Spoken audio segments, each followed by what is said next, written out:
On the second day of the Research in Distance Education and E-Learning Conference in London in 2025, the post-lunch keynote discussion session from Ishan Kolhatkar, the Global Client Evangelist at Inspera, was on the topic of closed book examinations. And it was a rather loaded question that we were given in terms of this house believes closed book examinations are a relic that should be consigned to history in higher education. But the question that we got was, is there a place for closed book examination in higher education? And what are the alternatives? So this diagram here represents the discussion from the table that I was sat at. And I apologize in advance to everyone who was sat at that table that I failed to record your names.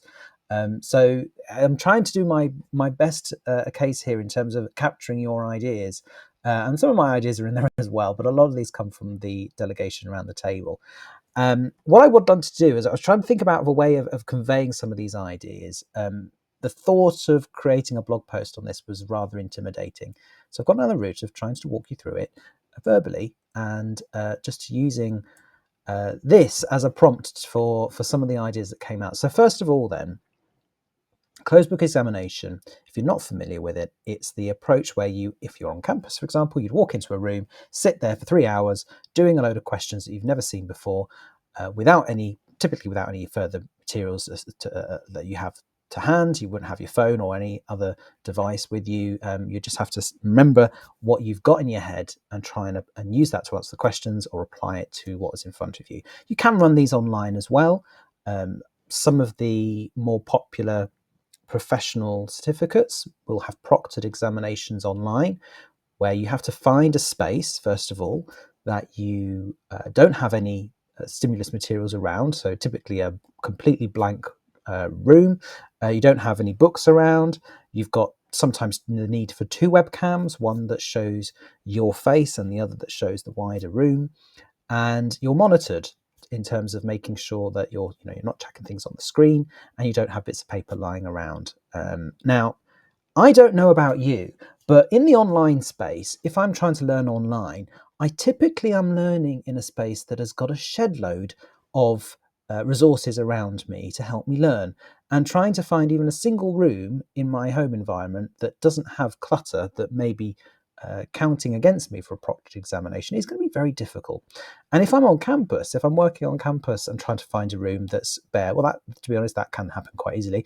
But the challenge is trying to find a room for a period of time without being disturbed, because even disturbed sessions can count against you in proctored examinations. It's impossible, really. It's not impossible because it happens, but it just adds that level of stress and anxiety around that form of assessment. So, okay, we're looking at this from a very loaded point of view.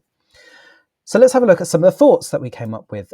So first of all, some of the place for examination in higher education, the place for that closed book experience. Well, obviously it's very efficient. You can put 300 people in a room on exam desks. You can do their assessment in 3 hours, take it away, mark it, job done. It's very easy to run in that sense. It's scalable. It's unfortunately, though, I suppose the view is that we're taking more of an administrative view of how to do assessment rather than define that through a pedagogical decision. Obviously, there's the time and space and the cost of running assessments. Having large-scale closed book examinations is comparatively quite efficient. So that is one of the reasons why we still have closed book examinations, not just in higher education, but if you think of the educational system in the country or wherever you are, chances are that your school-based system is full of closed book examinations.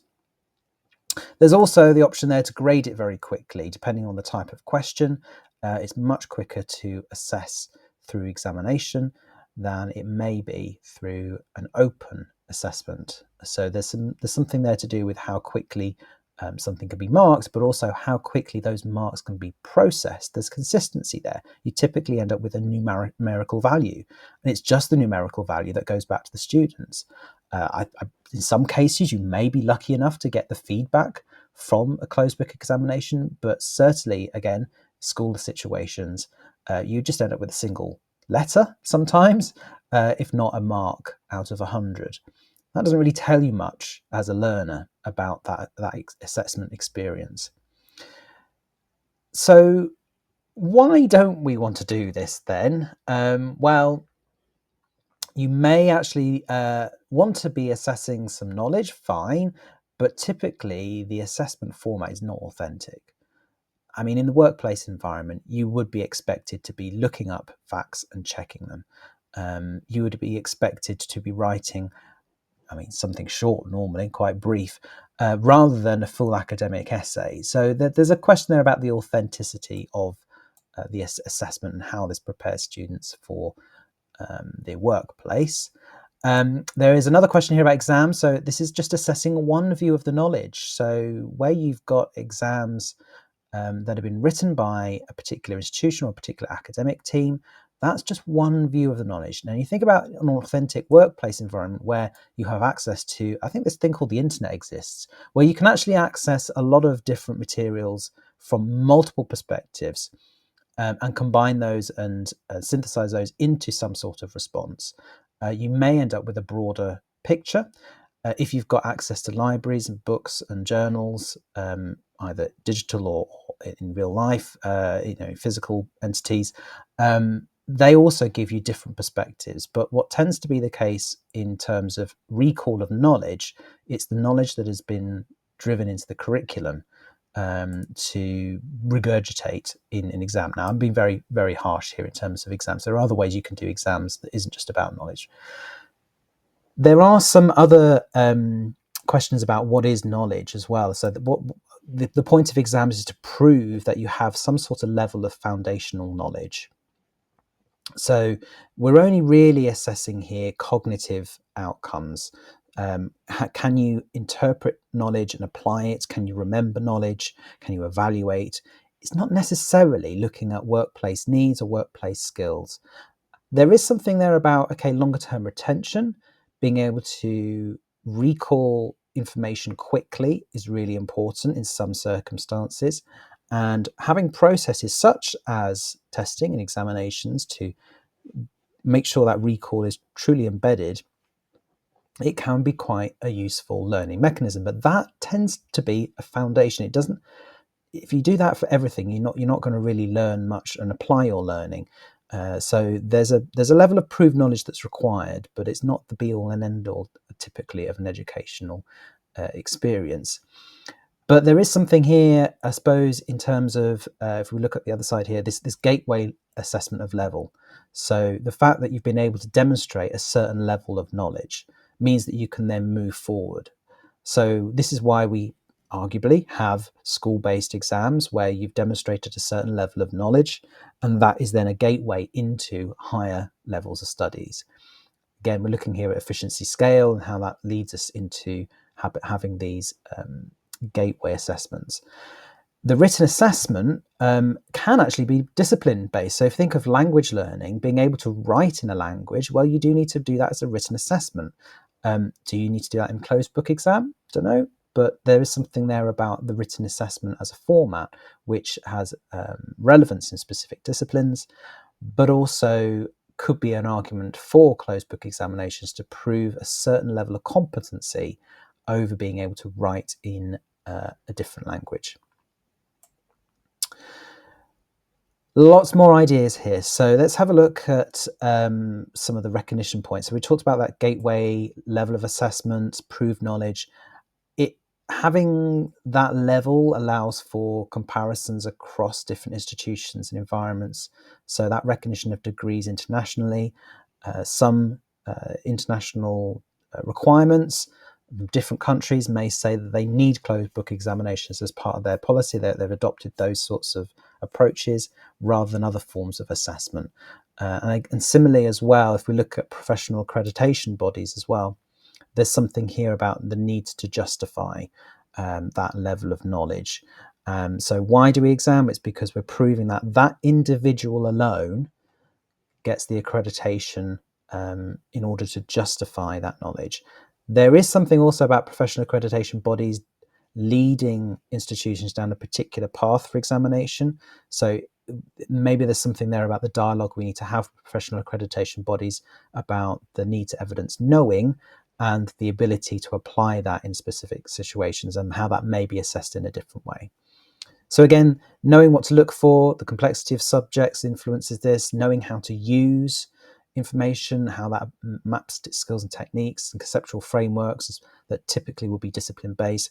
All this is part of a discipline approach to knowing in that discipline. What does it mean to know that discipline? And that was a really interesting part of the discussion that we had. There is something here, I think I got LH, so I'm going to guess that's Leonard who said something along the lines of, just look it up on Google as a phrase needs consigning to history. And I think that's actually really interesting. That view of, well, you can get everything you need to know from Google. Well, can you? Let's go back to that other point down here. This one view of the knowledge. How is that knowledge curated on Google? It is curated in a sense, even if it's by algorithms. Are we only seeing a particular view of the world through our access within a particular country of Google and what results they bring up? That's a really interesting point. There's another point here as well. I can't remember where it is actually on here now, but there was a point about surgery. Oh, here we go, surgeons. Why is memorization important? Why do we force people to sit in exams and regurgitate knowledge? Well, what about time-critical applications where you don't have time to look it up? You don't have time to check the minutiae of a particular protocol. Safety situations. We have the example here of surgeons. Now, within their own specialist fields, they probably do need to just have that knowledge on tap in their own heads. When they're looking at bringing in experts, though, there's an argument, well, do they need to do that if they've got someone else they can bring in to support with a particular procedure, or ring them up, or remote call, or all the clever things we can do now with technology and medicine and that sort of remote medicine. Maybe things are shaking up on that front, but there's still something there about there's some basic knowledge, some basic application of knowledge and skills that's needed in professional lives. Just to be honest, needed in our own personal lives. Spelling being an example there, being able to spell. The difference between one word and another word has a whole host of different meanings there. So being able to know what the context is around words, and I know this is a really trivial, I suppose, example, but it is still an example of memorization. And I like this point here, time spent on memorizing quotes, as in making sure you've learned all those key references that you've been given in your teaching, versus being able to critically think about those quotes. So one argument might be, well, let's put all these quotes, all these key reference points, these key frameworks in the exam, and then actually test the critical thinking of them, rather than students spending so much time remembering the frameworks and forgetting about what the exam is actually assessing, which is their ability to think about them. So there are lots of different points there on learning is memorizing from Leonard Hu. That was a contentious statement. Learning is memorizing. Is that really the case? There was a sharp intake of breath on that one. So I really liked Leonard's way of contributing to the discussion and sort of getting us to really think about some of these statements. So there are other things on here about benchmarks. Again, this aligns with the professional accreditation bodies. The view of it's what we've always done. But where did it come from? Well, I think my colleague next to me looked up on the internet. Apparently 2200 BCE would be where the first closed book examination came from. So thank you, Dom, for finding that out. And it aligns with the view of education as empty vessels to fill, of course. So there are some of the key points there about is there a place for closed book examination in higher education? Some of the thoughts we had around that as a discussion topic. There are some alternatives that we snuck down the bottom down here.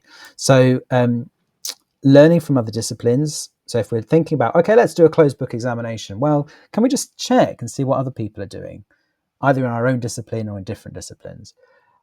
Is this type of assessment specific to our discipline? Is there a context that we need to bring in here? For example, again, going back to that authentic workplaces viewpoint. What about portfolios, coursework rather than closed books? Does that now enable students to contribute to their learning and to be assessed from their learning in a more inclusive way? Do we need to have a rethink of institutional approaches to assessment? And that goes back to this administrative point of view. The administration rather than the pedagogical decision, that directly relates to having to rethink institutional assessment approaches. And then an example from the University of Queensland here, no more than 50% is allowed as an exam. What does that lead to? What creative responses does that lead to? So I think this is a really interesting discussion. It presented a lot of different viewpoints, different arguments for and against, lots of considerations, a lot of questions that we can ask ourselves about assessment and the place for closed book examination in HE. So thank you very much to Ishan Kolhatkar for setting this as a discussion, and thank you so much for the colleagues around the table who contributed their ideas in this particular session.